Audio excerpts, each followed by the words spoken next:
Who will survive in America? Who will survive in America? Who will survive walking around this trail in the middle of Liffey Park at dusk? I am in my dress shoes. I've come from work and I have ventured off the beaten path. As it would seem, I was following a very respectable trail, which might have gone down the rabbit hole of conspiracy as it turned into a deer trail and left me stranded in the middle of these woods as night falls.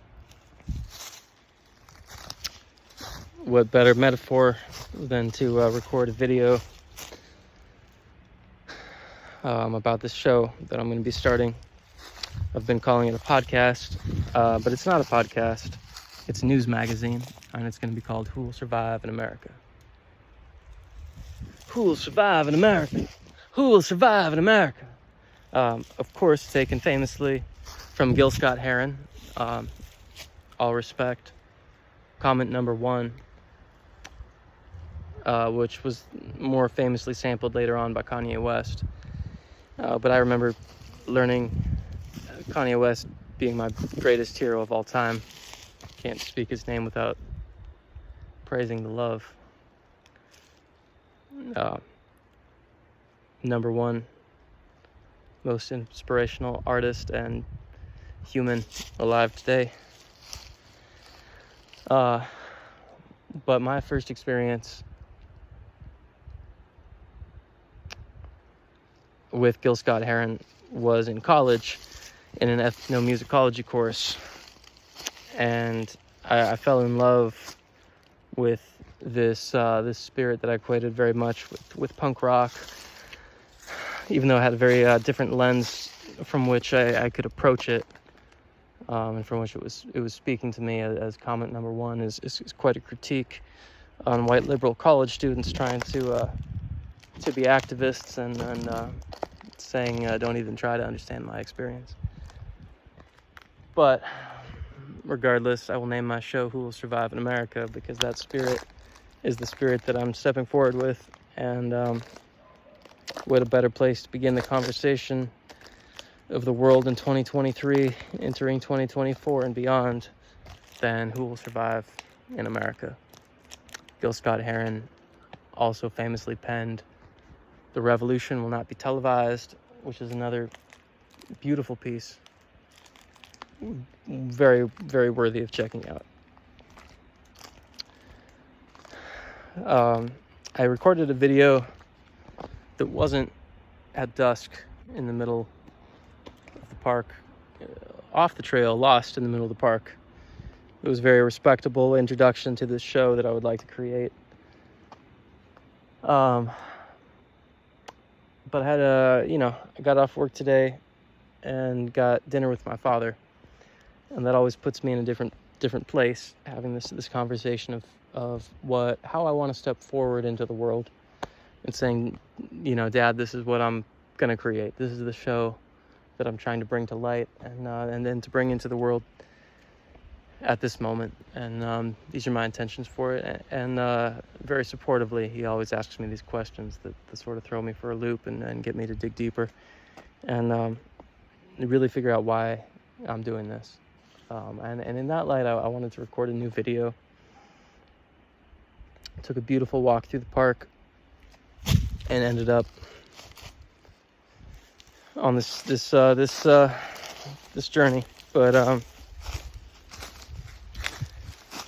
it's a news magazine. I want to start there by calling it a news magazine. I was calling it a podcast. But it's not a podcast. There's a lot of podcasts with a lot of opinions, and there's a lot of podcasters who are very inspirational to me, who I respect greatly.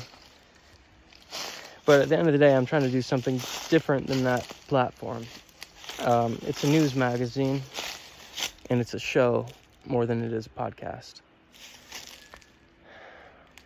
It's Who Will Survive in America. And it's an editorial, it's an op-ed.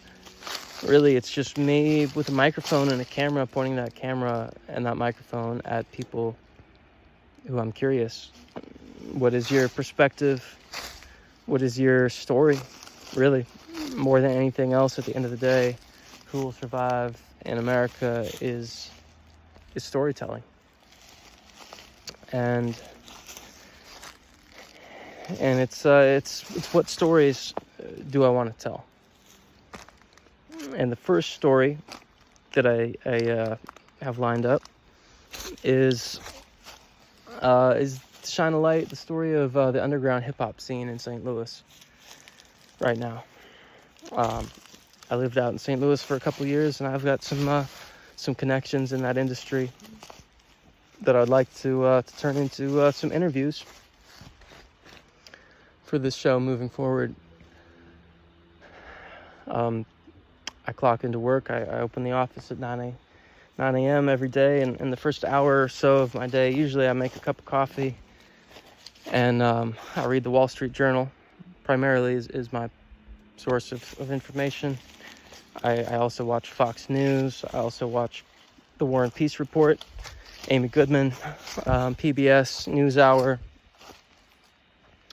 I try to gather information from a lot of different and disparate places to draw a cohesive picture about what is happening in the world today, and more increasingly that picture isn't cohesive.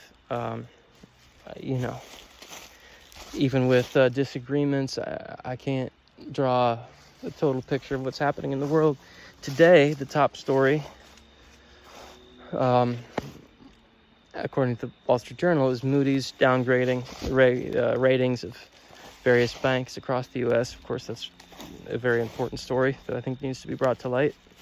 I would never want to disparage that story because it's paramount to the moment we're living in. But the other top headline, perhaps the bigger headline that didn't make the paper today, didn't make any of the papers, really, what was happening in Niger.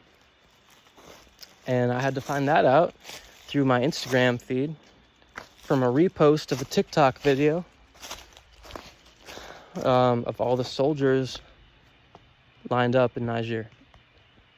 The thousands of soldiers and the rows and rows of tanks and the jet planes, the fighter jets flying over Niger. And I only saw that not because I spent an hour diving into the news, but because I follow Tef Poe on Instagram, and he reposted a TikTok video of people that are in Niger, on the ground in that space, holding their phone up to what's happening and pressing record. And no matter what news source you're listening to today, whether that's left or right or center, doesn't fucking matter. It's not being seen. And someone asked me, I've had this on the agenda for a long time to do the first piece on hip-hop in St. Louis, and they said, how does that line up with a show about politics in America?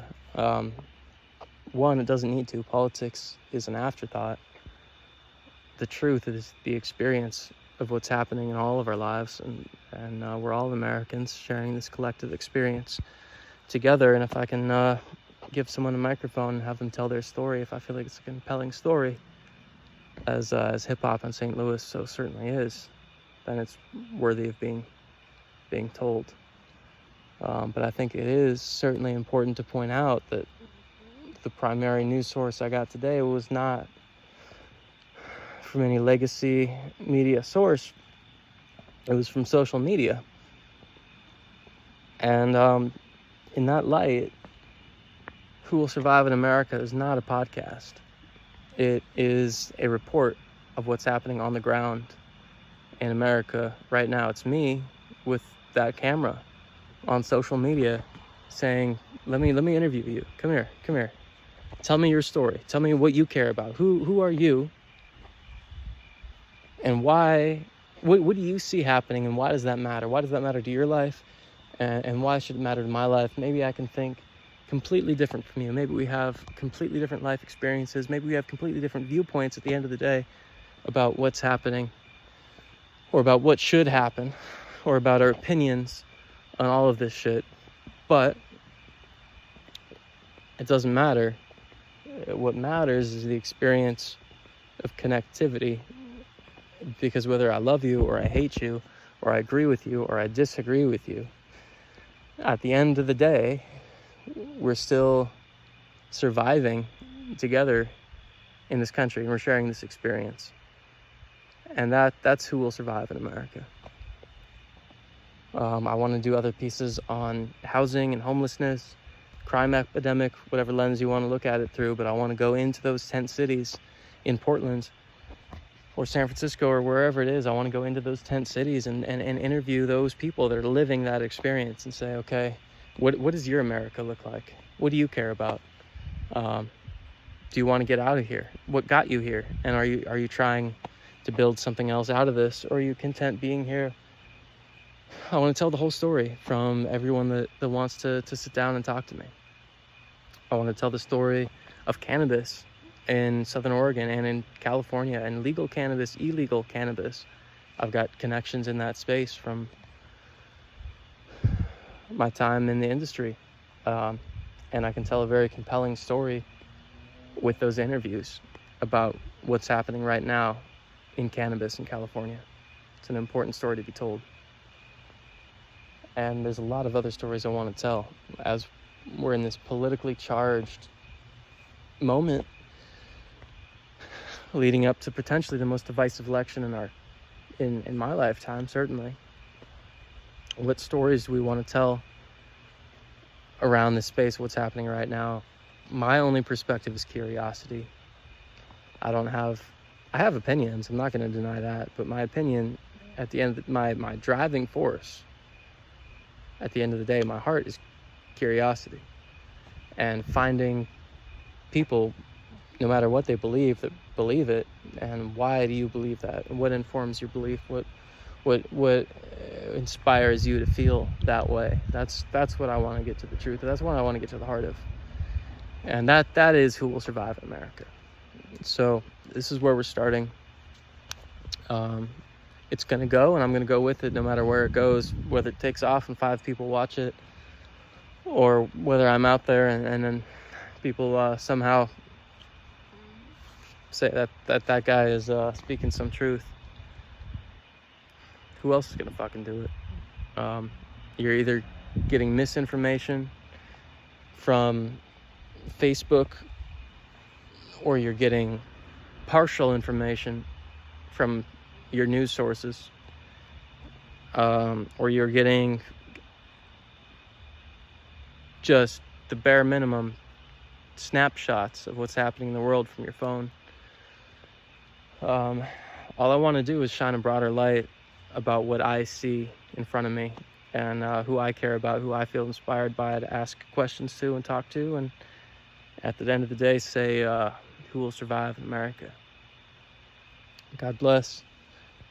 Amen. And I hope you're with me on this ride, wherever it goes. I look forward, and I'm very grateful to bring you the first episode, not too long from now, of Who Will Survive in America. This is Dylan McCord, and I wish you good night.